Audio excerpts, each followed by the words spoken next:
Hello, welcome back to my YouTube channel. मैं नंदिनी आपका इस चैनल में हार्दिक स्वागत करती हूँ।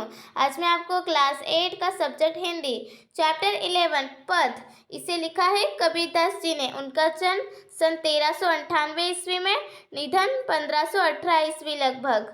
अब हम इनका परिचय देखते हैं। कबीर के जीवन के बारे में अनेक जनश्रुतियाँ प्रचलित है। कहा जाता है कि उनका जन्म विधवा ब्राह्मणी के गर्भ से हुआ था, जिसने लोकलाज के भय से उन्हें त्याग दिया था। उनका पालन पोषण नीरू और नीमा नामक जुलाहा दंपति ने किया। कबीर ने विधिवत शिक्षा नहीं पाई थी, परंतु पर्यटन, सत्संग तथा जीवानुभव से ज्ञान प्राप्त किया था। यद्यपि उन्होंने रामानंद को अपना गुरु बनाया था, किंतु कबीर के राम रामानंद के राम नहीं हैं।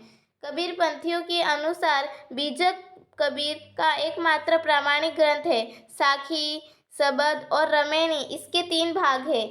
कबीर की कुछ रचनाएं गुरु ग्रंथ साहब में भी संकलित है।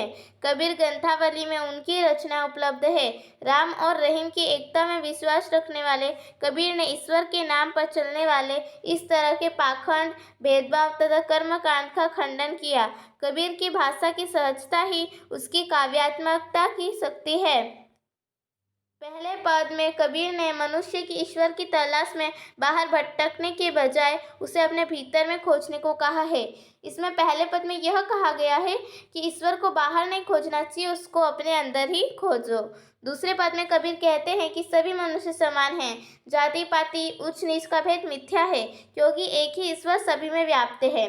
और दूसरे पद में कहते हैं कि हमें जाति पाति उच्च नीच का भेद नहीं करना चाहिए, क्योंकि सभी व्यक्ति में एक ही ईश्वर समाया हुआ है। अब हम चलो देखते हैं पहला पद।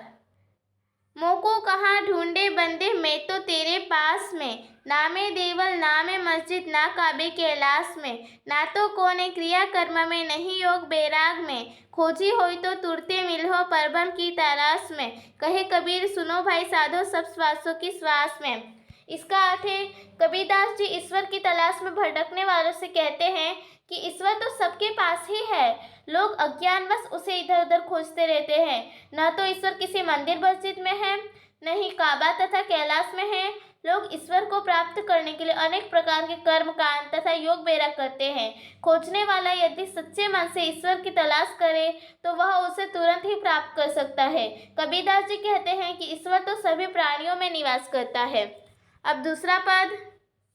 साधो रूप एक सब माही, अपने मन ही विचारी को देखो और दूसरो नाही, एक ही त्वचा रुधिर पुनि एक ही विष पर शुद्ध की माही, कहीं नारी कहीं नर होई बोले गे पुरुष वह नाई, शब्द पुकारो सत्य में भाको अंतर राखो नाही, कहे कबीर ज्ञान जहि निर्मल बिरले ताही लखाई। इसका अर्थ है, दूसरे पद में कबीरदास जी कहते हैं कि सभी लोगों में एक ही ईश्वर समाया हुआ है।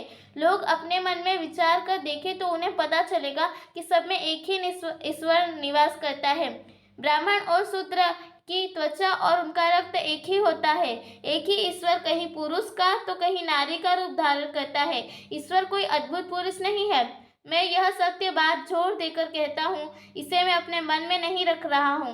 कबीरदास जी के अनुसार जिसका ज्ञान निर्मल यानी स्वच्छ होता है, ऐसा कोई बिरला ही ईश्वर के दर्शन कर सकता है।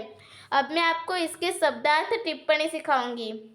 मोको यानी मुझे, बंदे यानी बंदा इंसान, देवल यानी मंदिर देवस्थान, काबे यानी काबा अर्थात मक्का मदीना इस्लाम धर्म का पवित्र स्थल, कैलाश यानी कैलाश पर्वत जहाँ शिव का निवास स्थान माना जाता है, कौने यानी किसी भी, क्रियाकर्म यानी कर्मकांड, खोजी यानी ढूंढने वाला, मिली हो यानी मिलूंगा, साधो यानी साधुजन भक्त, रुधिर यानी रक्त, विप्र यानी ब्राह्मण, शूद्र यानी शूद्र, गेब यानी गेब पुरुष यानी कोई दूसरा अद्भुत पुरुष, सत्य यानी सत्य, भाखो यानी कहता हूँ, अंतर यानी मन, निर्मल यानी निर्मल स्वच्छ पवित्र, बिरले यानी कोई कोई, लखाही यानी पहचान। अगर आपको हमारे वीडियोस पसंद आ रहे हैं तो इसे लाइक शेयर सब्सक्राइब कमेंट जरूर कीजिएगा। अगर आपको इसके PDF नोट्स भी चाहिए तो हमारे टेलीग्राम चैनल को ज्वाइन कीजिएगा तथा इंस्टाग्राम चैनल को ज़रूर फॉलो कीजिएगा। इसकी लिंक आपको डिस्क्रिप्शन बॉक्स में मिल जाएगी।